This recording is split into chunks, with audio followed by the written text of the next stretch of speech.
और अब आपको बताएं कि लाहौर की पंजाब यूनिवर्सिटी में तलबा तंजीम और सिक्योरिटी एहलकारों में झगड़ा हुआ है, जिसके दौरान मुतअद्दिद गार्ड्स के जख्मी होने की इत्तला है। इत्तला मिलने पर पुलिस मौके पर पहुंच गई है। झगड़े के दौरान SHO मुस्लिम टाउन भी जख्मी हुए हैं। हमारे साथ मौजूद हैं डॉन न्यूज़ के रिपोर्टर वसीम रियाज, उनसे पूछते हैं। वसीम, बताइएगा इस वक्त क्या सूरत हाल अंडर कंट्रोल है?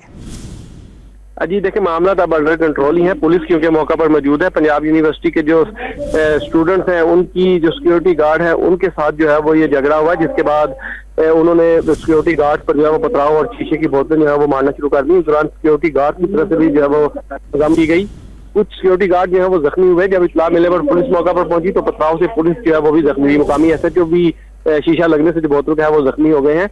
बताया जा रहा है कि सिक्योरिटी गार्ड की जानिब से तलबा कुछ स्टूडेंट्स हैं, उन पर जो FIR दर्ज करवाई गई थी, उसी FIR के रंजिश पर जो है वो सिक्योरिटी गार्ड ने उन तलबा ने जो सिक्योरिटी गार्ड को तशद्दुद का निशाना बनाया और जिसके बाद मजीद तलबा जो है वो इकट्ठे हुए।